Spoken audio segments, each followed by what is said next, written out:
We have a plant-based capsule, and we actually run dissolution studies. So we show how it gets released in a stomach environment.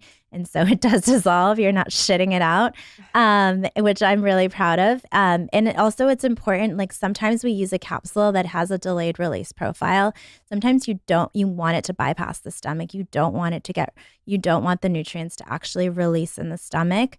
You don't want them to get destroyed by the stomach environment. Like for instance, with probiotics, we ran a study and we showed that it's a pre-pro postbiotic. It gets released in the colon, which is the ideal place for bacteria to thrive. I am like with Skinny Confidential, like looking at all kinds of different powders and all kinds of different just like electrolytes and all different kinds of things. And I'm shocked to find too that powders are full of filler. I couldn't believe all the information that I was learning about how much they want the jar to look bigger or the package to look bigger. So they add all this filler shit. What have you guys found with the filler stuff when it comes to creating protein powder? It's interesting. What we hope is that we have smaller amounts.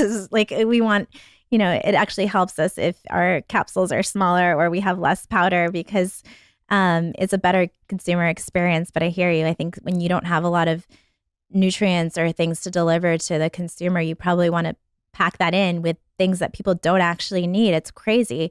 I think the biggest issue that we've seen with protein isn't necessarily filler. It's actually where, for instance, the peas are being sourced from.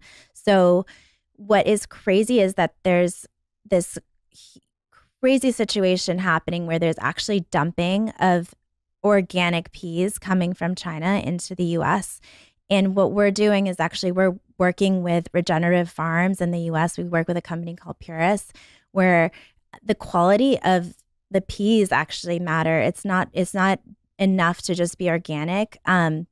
Working with North American farmers is actually really important to things like heavy metals, to glyphosate, to all these things that are like fundamental to people's health. And that's like the basic. And then, we're not worried as much, about the fillers. We're worried about what are those nutrients that actually people are consuming. I might add, because I think that Kat's right in the sense that there's not necessarily a filler problem, but I would argue that there's tons of ingredients in some of the protein powders on the market that are essentially fillers. When you think of those laundry proprietary lists of ingredients that are in protein powders, where you can get 20, 30, 80 ingredients, in a serving, this indicates filler because it's not necessary. It's a glorified filler, right? Where you have pretty names, on a sub-fat panel, but they don't confer a health benefit.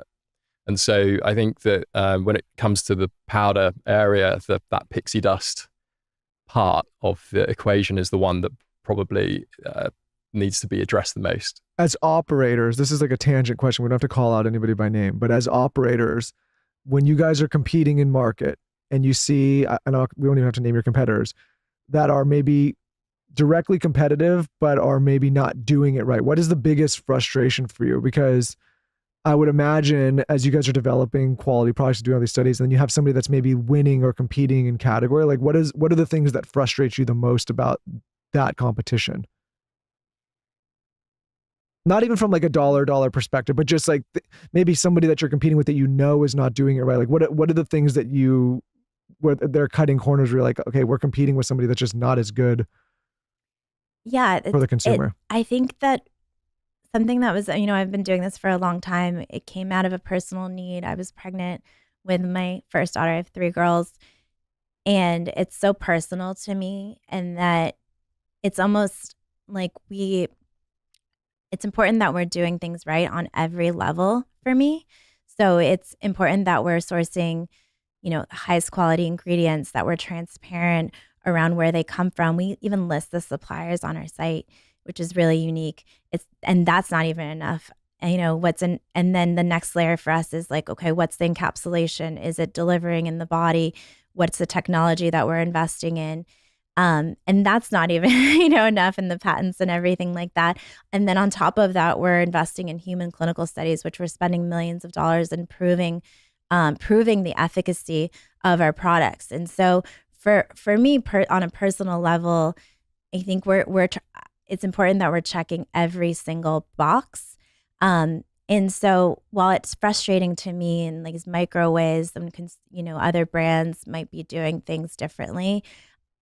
I just like focus on what is like the right thing that we should be doing as a company that makes me feel like I'm doing something, positive in the world for my kids and their future and in the entire supplement industry. And so I try to not, while it's frustrating, I try to not let it get to me, like all these like micro things that other brands are doing. Sorry, that's probably not what you want to hear. But what I was thinking is like, so we have a sex business, which is random, and it's all basic clean ingredients. It's like 5 ingredients in the product, right? It's clean. And what I was saying is like one of the frustrations, if you go through the aisles of a lot of these like drugstores, they're so dominated by the Johnson & Johnsons of the world, where that there's like these unclean chemical products that are not great, but they dominate so much shelf space and have so much retail power that the consumer is basically like, oh, this must be, in many cases, if they're not educated, the one, because it's got so much. And like, to me, like, and again, it's not a huge frustration, but it's frustrating for me to think that somebody's going through and making a decision based on that instead of understanding the better for you products, if that makes sense. Yeah, that makes sense. That actually sparked something for me, which is like what is frustrating to me, and I think is the future of not just this industry, is that we're so focused on what our products now are made without that we've lost sight of what our products are made with. And I think the consumers become kind of confused, right? This is free of this is, non-GMO, but what's in it? And how do you actually differentiate between that? And I think that is what we actually need to come back to, is like, what's actually in here versus what does it not have? Yeah. If someone wants to lose weight, they're listening, they want to tone up, maybe they just had a baby, maybe they just want to lose weight, what would you guys recommend? I would like to hear from both of you, because you've had 3 kids, Kat, and you're obviously have the doctor element. So tell us what you would do. Yeah, outside of like workout, eat clean, like all the sleep, all the base stuff. Like I think we're just more supplementation. More supplementation standpoint.